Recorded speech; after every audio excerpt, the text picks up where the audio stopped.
झारखंड विधानसभा चुनाव 2024 में प्रचंड जीत के बाद बनी हेमंत सोरेन के नेतृत्व वाली आईएनडीआईए एक बार फिर से नई सरकार बनाने जा रही है। हेमंत सोरेन ने सीएम के तौर पर शपथ ऑलरेडी ले लिया है और आज सोरेन सरकार का मंत्रिमंडल का विस्तार होगा। राजभवन के अशोक उद्यान में राज्यपाल संतोष कुमार गंगवार ने विधायकों को मंत्री पद और गोपनीयता की शपथ दिलाएंगे। आपको बताते चले कि सरकार में मुख्यमंत्री के अलावा 11 मंत्रियों के पद हैं। साथ ही विधायकों को शपथ दिलाने के लिए वरिष्ठ नेता स्टीफन मरांडी को प्रोटेम स्पीकर पद के लिए भी शपथ दिलाई जाएगी। राजभवन को आज सरकार की ओर से सूची भेजी जाएगी। इधर देर रात कांग्रेस के कोटे से मंत्रियों के नाम का खुलासा हो गया है। मिली जानकारी के अनुसार कांग्रेस कोटे से राधाकृष्ण किशोर, डॉक्टर इरफान अंसारी, दीपिका पांडे सिंह और शिल्पी नेहातर की मंत्री होंगे। देर रात जिन्हें मंत्री बनाया जाना है उन्हें सूचना दे दी गई है। इधर आरजेडी कोटे से संजय यादव को मंत्री बनाया जाना है। वे गोड्डा से विधायक हैं। पार्टी ने विधानसभा के लिए ये तमाम तैयारियां कर रखी थी। विधायक दल का नेता सुरेश पासवान को बनाया है और इससे पहले पूरे दिन मंत्रिमंडल बंटवारे को लेकर आईएनडीआईए में सरगर्मी तेज रही।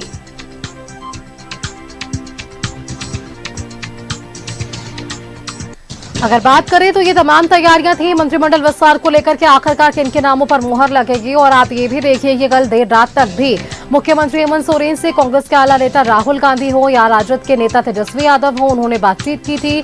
तीनों नेता वीडियो कॉन्फ्रेंसिंग के माध्यम से जुड़े थे और देर शाम को इस बैठक के बाद ही तीनों दलों के नाम तय किए गए। 6-4-1 का जो फॉर्मूला 2019 में हमें देखने को मिला था, वही फॉर्मूला वापस से 2024 में देखने को मिल रहा है। हालांकि इस पर भी सस्पेंस बरकरार है कि जो 12वें मंत्री की बात की जा रही है, यानी कि पूर्ण विस्तार क्या इस मंत्रिमंडल में हमें देखने को मिलेगा। हालांकि अगर अब तक के इतिहास को देखा जाए तो 12वें मंत्री के तौर पर शपथ नहीं लिया जा चुका है। इससे पहले भी आपको याद होगा वैजनाथ राम भी 12वें मंत्री के तौर पर शपथ लेने वाले थे, लेकिन अंतिम वक्त पर उनके नाम को वहां से हटाया गया था। लेकिन आज भी ये सस्पेंस बरकरार है कि क्या 2024 के हेमंत सोरेन के इस मंत्रिमंडल में क्या 12वें मंत्री भी होंगे और जो 6-4-1 का फॉर्मूला तय किया गया। हालांकि आप देखिए जो 4 सीटों पर कांग्रेस के उम्मीदवार होने वाले हैं उनके नाम तय हो चुके हैं। एक सीट यानी कि हम जब आरजेडी की बात कर रहे हैं तो यहाँ भी नाम बिल्कुल तय है, लेकिन जेएमएम की तरफ से नामों को लेकर अब तक जो स्पष्ट एक कह सकते हैं लिस्ट जो है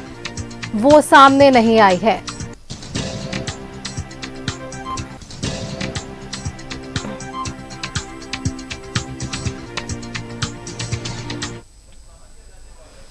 अगर कांग्रेस के दिए गए 4 मंत्रियों के नाम को देखेंगे तो कांग्रेस में 3 प्रमंडल से मंत्री बनाए गए हैं। कांग्रेस ने पलामू प्रमंडल से राधाकृष्ण किशोर को चुना है।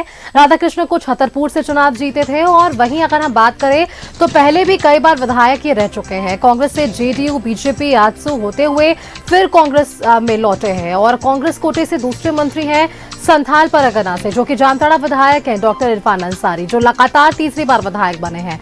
पिछली कैबिनेट में भी कुछ महीनों तक ग्रामीण विकास विभाग जैसा बड़ा मंत्रालय संभाल चुके हैं। और कांग्रेस की अगर तीसरी मंत्री की बात करें तो ये संथाल से आती हैं। गोड्डा जिले के महागामा विधानसभा क्षेत्र की बात करें तो यहां से दूसरी बार विधायक बनी दीपिका पांडे सिंह और पिछली सरकार में आखिर के कुछ महीनों में कृषि मंत्री ये बनी थी। वो जो है कह सकते हैं एक समीकरण हमने देखा था जब बादल पत्रलेख को कृषि मंत्रालय से हटाकर यहां दीपिका पांडे सिंह को कृषि मंत्री बनाया गया था। और कांग्रेस ने इस बार दक्षिणी छोटा नागपुर से अगर विशेष तौर पर बात करें तो रांची जिले से मांडर सीट से चुनाव जीतने वाली शिल्पी नेहातर पर भरोसा जताया है, जो कि इस बार पहली बार मंत्रालय संभालती हुई नजर आएंगी। शिल्पी के लिए ये बड़ी जिम्मेदारी होने वाली है। 2022 में अपने पिता को एक मामले में सजा होने पर, यानी कि बंधु तिर्की को एक सजा होने पर शिल्पी ने राजनीति में कदम रखा और उपचुनाव में जीत पहली बार विधायक बनी। और इसमें किशोर एससी के लिए हम बात कर ले, यानी कि शिल्पी एसटी की बात कर ले, दीपिका अगड़ी जाति की बात कर ले या इरफान अल्पसंख्यक कोटे से मंत्री बनाए जा रहे हैं। तो कुल मिलाकर ये कहा जा सकता है जब इससे पहले हमने बातचीत की थी या फिर जब मीडिया से मुखातिब हुए थे मुख्यमंत्री हेमंत सोरेन, तो उन्होंने ये जरूर स्पष्ट कर दिया था कि इस बार मंत्रिमंडल में जातीय और क्षेत्रीय समीकरण का बिल्कुल संतुलन देखने को मिलेगा। और जो कांग्रेस कोटे से ये 4 नाम सामने आए हैं, आप देखिए एसटी की बात कर रहे हैं, हम एसटी की बात कर रहे हैं, अल्पसंख्यक की बात कर रहे हैं, अगड़ी जाति की बात कर रहे हैं, तो ये पूरा एक समीकरण यहाँ पर हमें देखने को मिला है। कांग्रेस ने अपने मंत्रियों के चुनाव में 3 प्रमंडलों पर जरूर ध्यान दे दिया है, जबकि 2 प्रमंडल कोयलांचल और कोल्हान से किसी को मंत्री यहाँ पर नहीं बनाया गया है।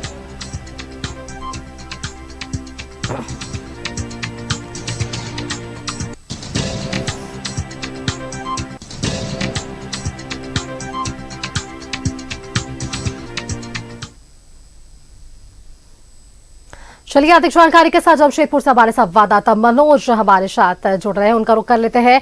मनोज, देखिए जिस तरीके से सस्पेंस बरकरार था मंत्रिमंडल विस्तार को लेकर, हालांकि अब भी आप देखिए कांग्रेस की तरफ से ये 4 नाम बिल्कुल स्पष्ट कर दिए गए हैं, लेकिन जेएमएम को लेकर अब भी एक स्पष्ट कह सकते हैं लिस्ट सामने नहीं आई है। हालांकि बातें जरूर कही जा रही है कि कुछ ऐसे नाम है जिन पर बस औपचारिक घोषणा होनी उनकी बाकी है, यानी कि लिस्ट में उनका नाम शामिल करना बाकी है। फिलहाल हम बात करें अगर कांग्रेस के इन 4 विधायकों की, जिनमें से 2 ऐसे विधायक जो पहले भी मंत्रालय संभाल चुके हैं, हालांकि कम समय के लिए, लेकिन 2 ऐसे विधायक हैं जिन्हें पहली बार ये बड़ी जिम्मेदारी मिलने वाली है इस मंत्रालय में लेकर।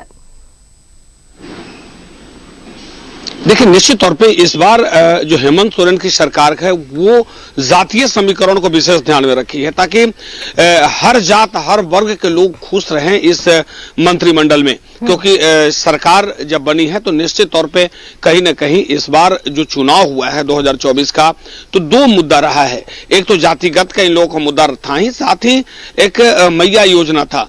तो कहीं ना कहीं इसको साधने का प्रयास है कि अगर जाति के लोग सध जाएंगे तो निश्चित तौर पे आगे का रास्ता भी आसान होगा।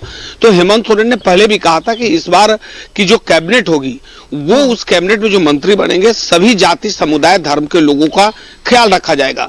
तो कांग्रेस कोटा से जिन 4 लोगों का नाम है, हालांकि 2 लोग नए हैं, लेकिन इतना जरूर है कि नए हैं लेकिन राजनीतिक में जब प्रवेश करते हैं तो उनको सब कुछ का अनुभव हो जाता है।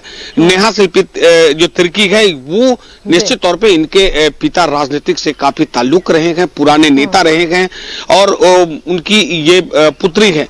तो इस बार इनको एक बड़ी जिम्मेवारी मिलेगी और उस जिम्मेवारी को निभाना इनके लिए चुनौती निश्चित तौर पे होगा, क्योंकि जनता को खुश करना और एक विधानसभा को खुश करना, एक राज्य को खुश करना, दोनों में अंतर होता है। कि आप एक विधायक हैं तो आप सीमित हैं अपने विधानसभा क्षेत्र तक, लेकिन जब मंत्री बनते हैं तो आपकी जवाबदेही सिर्फ विधायक की नहीं होती है, आपकी जवाबदेही पूरे झारखंड की जनता की बन जाती है। जिस विभाग के आप मंत्री हैं उस पर लोगों की निगाहें होती है और आपसे उम्मीद भी होता है। तो निश्चित तौर पे अगर दूसरी तरफ बात करें कि कांग्रेस के और 2 जो पुराने हैं, और इससे पहले के कैबिनेट में मंत्री रहे हैं, तो उनको कहीं ना कहीं हालांकि समय कम मिला, लेकिन कम समय में अनुभव सरकार का रहा है, तो उसका फायदा भी सरकार को जरूर मिलेगा। दूसरी तरफ झारखंड मुक्ति मोर्चा की बात करें तो झारखंड मुक्ति मोर्चा की तरफ से अभी तक एक नाम जो है वो सस्पेंस चल रहा है मथुरा महतो का, लेकिन कयास लगाया जा रहा है कि महतो समाज से मथुरा महतो को टिकट माफ करेंगे मंत्री बनाया जा सकता है। कारण कि अगर महतो समाज को अगर नजरअंदाज किए तो इनके लिए आगे आने वाला समय जो होगा वो काफी कठिन भरा हो जाएगा। तो आखिर ये किसको देंगे? तो मथुरा महतो पुराने लीडर है, कद्दावर लीडर है और इससे पहले मंत्री भी झारखंड सरकार में रह चुके हैं, पहली बार इससे पहले जब बनी थी, तो कहीं ना कहीं एक अनुभव है, तो उसका फायदा जेएमएम उठाना चाहती है। और जातिगत समीकरण में भी मथुरा महतो एक मजबूत लीडर माने जाते हैं। दूसरी तरफ अगर कोल्हान की बात करें तो कोल्हान में कांग्रेस का पिछली बार जब सरकार बनी थी तो 1 सीट जो बन्ना गुप्ता थे इस बार वो हार गए, तो वो कोल्हान को कांग्रेस की तरफ से मिला था, लेकिन इस बार भी कांग्रेस का एक विधायक जो है वो यहां जीते हुए हैं, सोनाराम सिंकू। तो अब सिंकू को यह कयास लगाया जा रहा था कि उनको मिल सकता है, लेकिन उनको नहीं मिला। तो कहीं ना कहीं कांग्रेस खेमे में कोल्हान की तरफ से जो है वो खालीपन है और यहाँ के कांग्रेस के लीडर जो है वो अंदर अंदर इसका ये मान रहे हैं कि नजरअंदाज किया गया कोल्हान को। तो वो तो आगे चल के दिखेगा, लेकिन झारखंड मुक्ति मोर्चा में 2 बड़े लीडर जो इससे पहले मंत्री भी बने हुए थे, रामदास सोरेन, वो उनका नाम सामने है। दूसरा दीपक बिड़ुआ जो परिवहन मंत्री भी बने थे, तो जो चंपाई सोरेन का मंत्रिमंडल था वो उनको दिया गया था।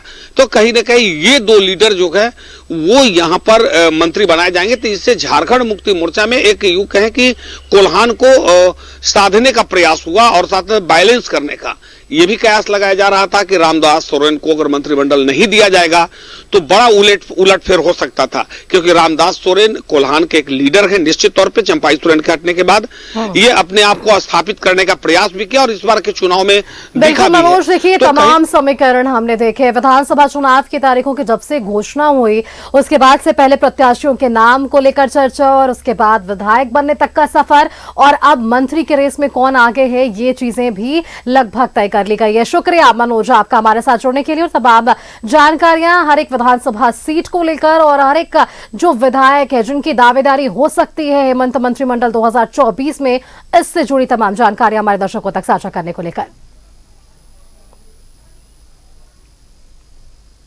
वक्त यहाँ एक छोटे से ब्रेक का है, जल्द हाजिर होंगे।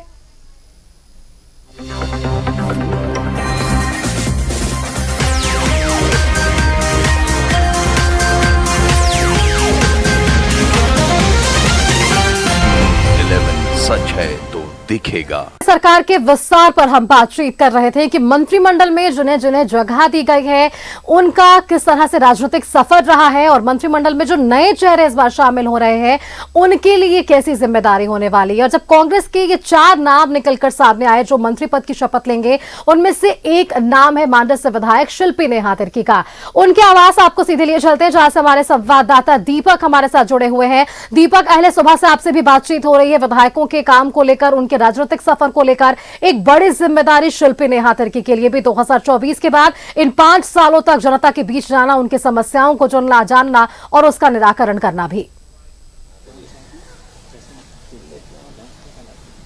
जी बिल्कुल, हेमंत सोरेन सरकार में मंत्रिमंडल का जो है आज विस्तार होगा और कांग्रेस कोटे से 4 मंत्री बनेंगे। उनमें 4 नाम जो है उसमें अगर आप बात करें तो 2 चेहरे जो है वो पुराने हैं और 2 नए चेहरे को मौका मिलने जा रहा है, जिसमें शिल्पी नेहा तिर्की जो मांडर विधानसभा चुनाव जीतकर आई है और उनके आवास पर हम मौजूद है और यहाँ पे बड़ी संख्या में लोग जो है वो खास तौर पे बधाई और शुभकामना देने के लिए लोग पहुंचे हैं और इन लोगों से ही जुड़ेंगे, बातचीत करेंगे कि क्या कुछ अपेक्षा जो है वो एज ए मंत्री शिल्पी नेहा तिर्की से ये लोग एक्सपेक्ट करते हैं। आप लोग बधाई देने के लिए पहुंचे हैं, शिल्पी नेहा तिर्की आज जो है मंत्री पद का शपथ लेने वाले हैं, क्या कहेंगे? कितनी खुशी की बात है कि आपके क्षेत्र के जो विधायक है वो मंत्री बनने जा रही है? बहुत खुशी हो रही है कि मैडम बन रही है मंत्री हम लोग के मांडर प्रखंड में। सभी के लिए बहुत कुछ किए हैं हम लोग के लिए मैडम। आपको कब पता चला कि शिल्पी नेहा तिर्की जो है मंत्री बनने जा रही है?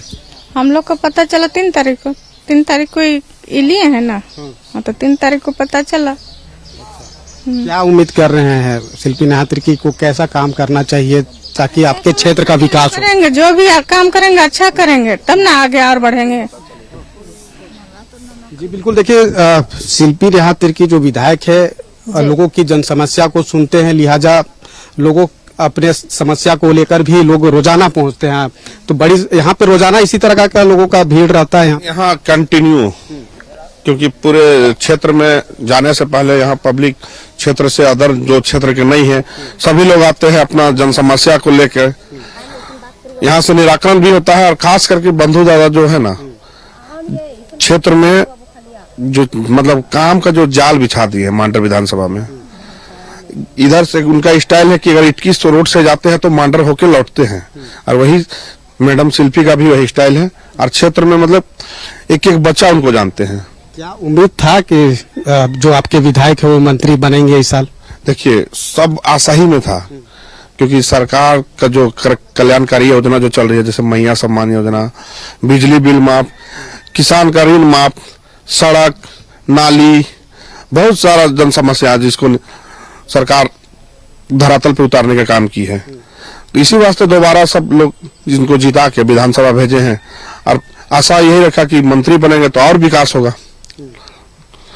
क्षेत्र का जो समस्या था उसको निपटाने के लिए जनता लोग वोट किया। अब बीजेपी जो नारा दे रहा था ना कि बटोगे तो कटोगे, कहाँ चला गया हेमंत बिस्वा? आज तो वो नहीं है, आज तो हम लोग फुल मेजोरिटी से सरकार बनी। आपके विधायक जो है मंत्री बन रही है, क्या उम्मीद कर रहे हैं, कैसा काम होना चाहिए आपके क्षेत्र में? हम लोग को बहुत विश्वास है कि और हम लोग को ऊपर ना उसको देखकर बहुत प्यार, एक प्रकार का ऐसा खुशहाली होता है कि हम लोग को वही देखने वाली है, हाँ, और कोई देखने वाला नहीं है। कितनी खुशी है? बहुत खुशी लग रही है हम लोग को। तो इतना खुशी बब्बू की जितना भी गरीब के रू मसीहा और एक ठो अथी बन का है हम इनले। और जब भी कुछ भी गांव घर में होवेला हम इनके कुछ दुर्घटना होवेला या कुछ भी हम इनकर समस्या से जुड़ल कुछ भी होवेला ओकर में वो हर क्षेत्र में सब कर ले आगे रहेला। सेहले हम इनके बहुत खुशी कर बात है। तो जाहिर सी बात है लोगों में खुशी है और भी लोग हैं उनसे भी जानते हैं। क्या एक्सपेक्ट कर रहे हैं आपके मंत्री जो नए मंत्री बनने जा रहे हैं आपके विधायक शिल्पी नेहा तिर्की? बहुत आशा और उम्मीद है, जिस तरह से उनका 2.5 साल कार्यकाल रहा है और उनसे पहले उनके बाबूजी का जो भूतपूर्व मंत्री भी रहे हैं, और उन्हीं का पद रास्ते पर चल रही है। और जिस तरह से भी आप देख रहे होंगे आवास में ही उनका कार्यकर्ता लोग ही नहीं, पर गांव के ग्रामीण जो असहाय हैं, जो बीमार से पीड़ित है, घर में मृत्यु हुआ है, उसका भी लिस्टिंग देखे होंगे आप लोग।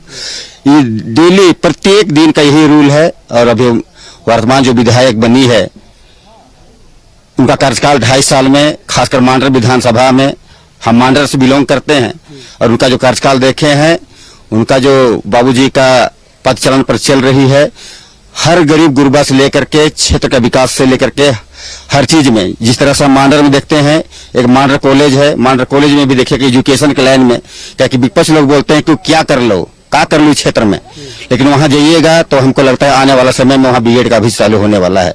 वहां भिखारी स्टेडियम है, वहां भी देखिएगा कि जबरदस्त तरीके से एक बच्चों के लिए, अगर आप लोग को मौका मिले संडे के दिन जाइए, वहां डेली हर संडे वहां प्रोग्राम बच्चा लोग का खेल कूद का होता है। और वहां लगता है कि बड़ा बड़ा स्टेडियम में, जो अंतर्राष्ट्रीय स्टेडियम है, वहां भी शिल्पी निहाती तिर्की का बहुत बड़ा योगदान है। उस क्षेत्र में ग्रामीण क्षेत्र है और वहां भी बनाने का उन्होंने अथक प्रयास किया है। और साथ साथ में आपका हॉकी का जो सुनने में आया है, लापुंग में एक बहुत बड़ा स्टेडियम बनने जा रहा है। उनके आवाज में जो लोग मौजूद हैं, उनके स्थानीय लोग हैं, उनके समर्थक हैं, बिल्कुल काम के लिए ही विधायक जाने जाते हैं। आप देख रहे होंगे जब इनसे बातचीत हो रही होगी तो स्वास्थ्य को लेकर, शिक्षा को लेकर, आम लोगों की समस्याओं को लेकर शिल्पी निहाती तिर्की की आज वाहवाही हो रही है। आम लोगों के बीच एक ऐसी छवि उन्होंने अपनी बनाई है। शुक्रिया आपका दीपक, हमारे साथ जुड़ने के लिए और वहां पर मौजूद लोगों से बातचीत करने के लिए कि उनकी राय क्या कुछ है जब उनके द्वारा चुने हुए आज एक नेता पहले विधायक बनते हैं और अब मंत्री के लिए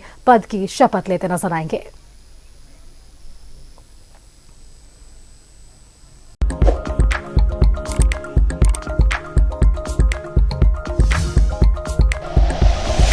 like and share videos, subscribe करें हमारा चैनल और प्रेस करें बेल आइकॉन। न्यूज़ 11 भारत, सच है तो दिखेगा।